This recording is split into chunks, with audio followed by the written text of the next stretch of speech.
Alrighty, we're doing this again. We'll do another one. We're gonna keep grinding, keeping this rolling.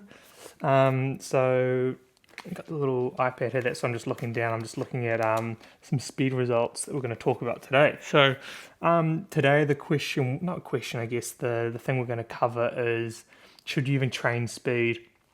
Do you need it? Is it important? You know, the thing around like, oh, you get it in training, so there's no point of having a specific session, or you get it in the game, or you know, whatever.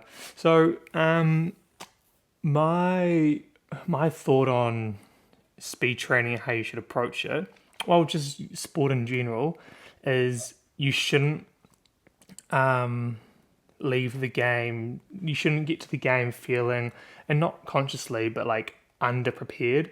So you shouldn't go into a game, and you shouldn't really be putting yourself in situations where you haven't done that before or expect that you're going to do it in a game.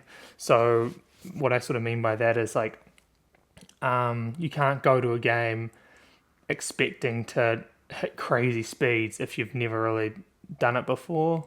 Sort of, some people naturally can reach those speeds, but to do it consistently, I think you're gonna get in a bit of trouble. That's why I sort of like to make sure that the guys that we work with our Speed Academy, we're proving what we can do during the week. So then when it comes to the game, that we have confidence that we can execute what we train, and we sort of train to play, and that works out that well that way. So what I want to talk about today is a real specific example of what happened and why it's so important to train speed. It was so cool to see this in person. So it did get recorded by our union. They sort of record all of our prem games at the moment, so which is pretty cool, but it's a little bit of a far away video. It's from the other sidelines, but I'll go through it anyway. So I'll post it up so you guys can see it while I'm watching on this video as well. So what happens is we've got the ball. We're maybe down on the 22-ish, and then the ball goes, gets passed through, gets a little tip run, and then their winger shoots up and actually gets a nice toe on it, and it flicks up, and he catches it. So our winger that I'm talking about, he's not really running a line, he's anticipating this quick short side play. So he's sort of on the ball of his foot, ball gets kicked up, he has to turn, and boom, he's off. So he's probably maybe got like, I would say a 10 meter. It's hard to say, but I'd say like it's definitely more than 5.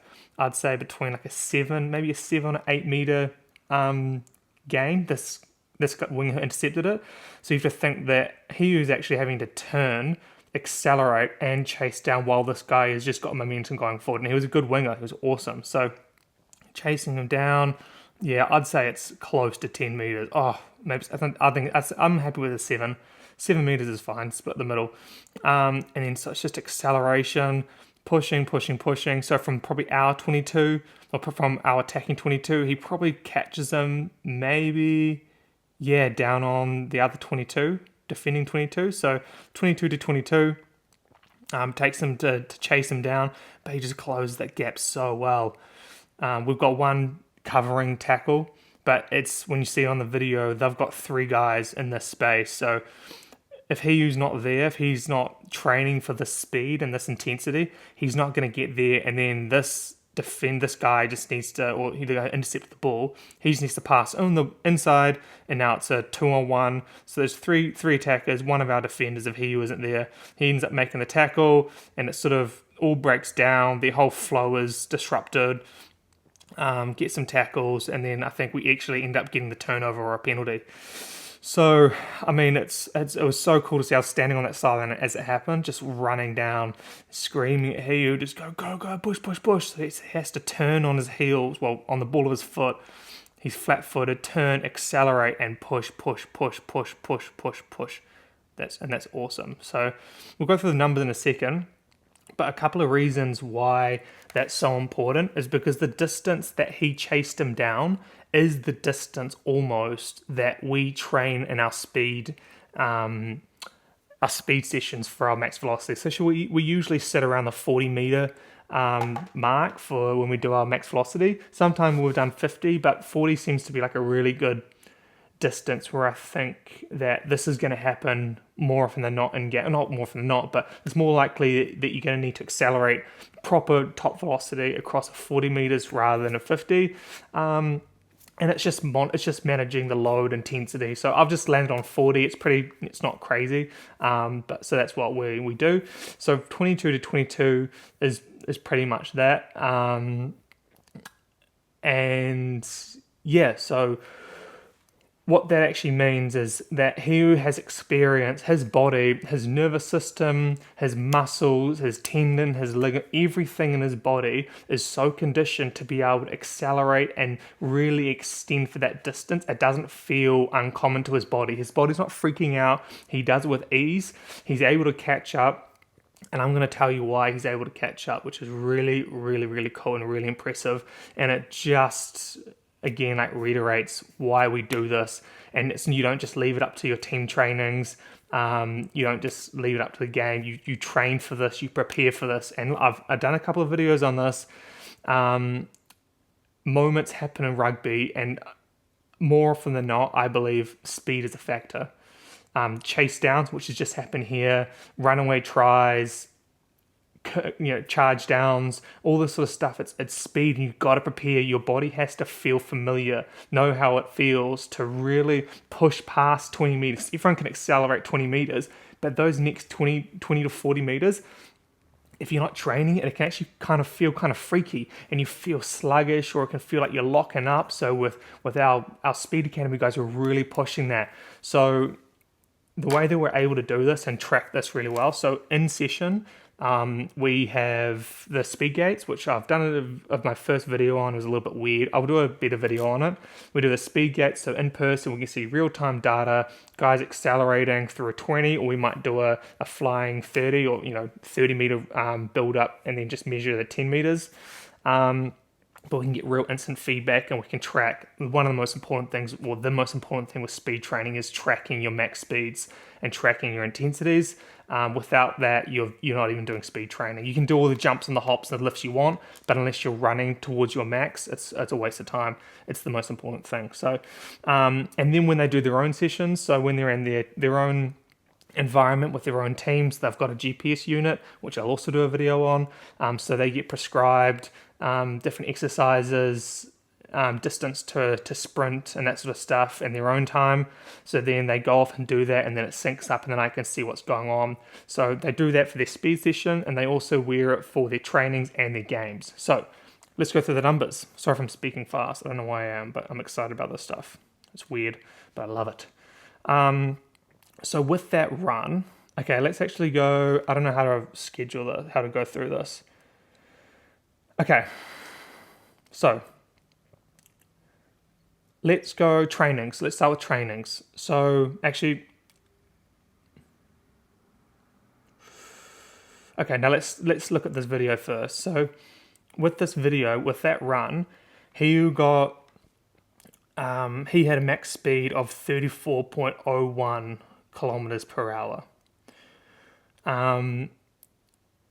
Awesome acceleration, gets to almost his max speed, but we're able to have a look at what that actual number is. So why that number is important is because when he first started training with us just this year, he's done a year previous and we made some good progress, but just for this year when he started, he was around 32.54 kilometers per hour was his max. Okay, so, and he always floated, and this is what speed is. You have to be really patient with speed, is you just got to work through the hills and valleys, because it's not like a linear progression.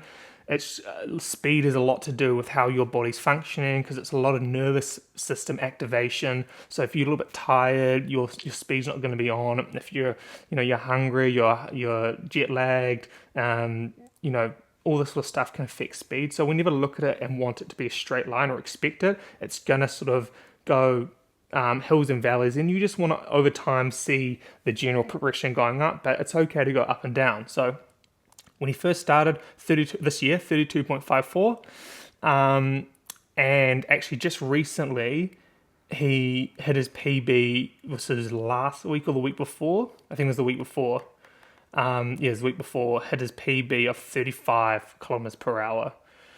So, and then with that run, he hit 34.01 kilometers per hour. So, what I'm trying to say is like, without the training, okay, so, yep, I can do it that way. So he starts 32.54. He runs a 34.01 in that run, that chase down, and his max has been a 35. So he's working within areas that he feels comfortable with and he's actually able to hit. So without training, and I'm going to explain why this is the case, without this dedicated speed training, he's not making that chase down. He's just not doing it, and I'm going to explain why. So this is just across 4 weeks, and this is, I looked at all of his data, it's pretty consistent.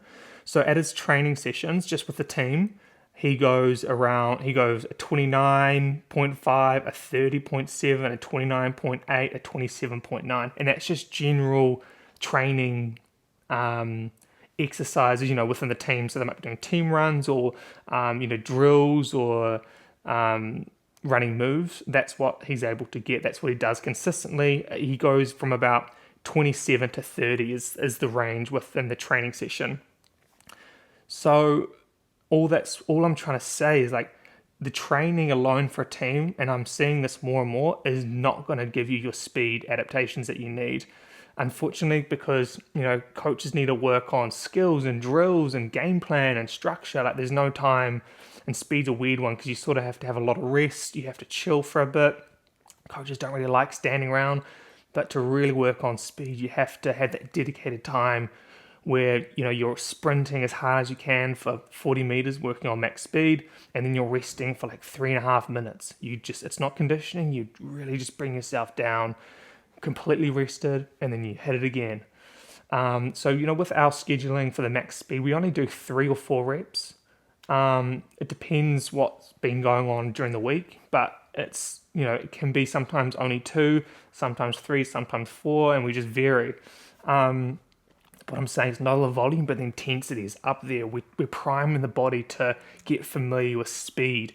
And then what that means is if we feel comfortable and I can see during a session or the trainings that, we're getting to that marker, I'm expecting to be able to do things like this. So I have confidence that my guys, if they're going to be put in a position where they have to really motor down and they have to reach top speeds, I can see this can happen. So, it's proof in the pudding. This is why we use the whole tracking methods. It's why we use the GPS. It's why we use the timing gates. It's to be able to see this constant, reliable data and to have faith in the athlete, for them to feel confident that if they're put in these situations, for one, they can see they can have the confidence that they can actually run that distance at full intensity because they've been doing it so much. So the confidence is there. But yeah, so once again, just to go over those numbers, that chase down, he hit 34.01 kilometers per hour. He recently had a max in training for one of our speed sessions of 35 kilometers per hour. So he's within his range. And then when he started with us at the start of the year, he was around 32.54. Well, he wasn't around, he was 32.54. And then just to compare that, just the general training sessions for his team, he's consistently hitting around or between 27 and 30. So there's a bit of variation, but he's not often enough in a training session a player is being exposed to full speed. So you've got to work on it by yourself. Just before training, do your warm-up prep, get there a little bit earlier, get 3 or 4 reps, and that's all you really need. But you have to be working at that max. And then you can find yourself in positions like this where you're going to be called upon to execute, to own a moment, and it saves a try. That wasn't a point in the game where it could have swung either way, score-wise and momentum, and he cut it down and shifted that momentum back to us. So yeah, I guess the rounding out this video is just think about how you're incorporating speed. go find a speed coach, talk to someone. Really awesome guy to look at. Les Spellman on YouTube, Instagram. He runs speed institutes in the States, and he's just owning it. He's so technical. He's so awesome. So simple though. Speed's not a hard thing to do. But yeah, so have a look at him.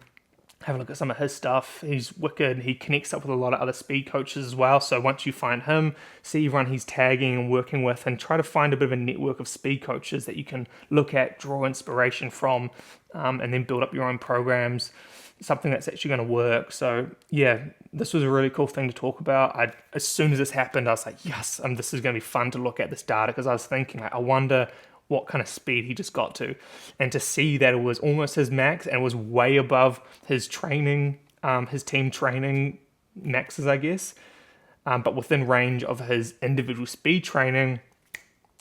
Light bulb moment. It's so important, guys. So have a think about how you're doing speed. It can change a moment in a game. It can be everything. So have a think about it, and yeah, that's it for this one. This was a pretty fun one to go through. I love going through performance data. I love it so much. It's a big passion of mine. I'm just geeking out of this stuff. So we're just going to continue with these videos, continue with the themes, and yeah, have a good one.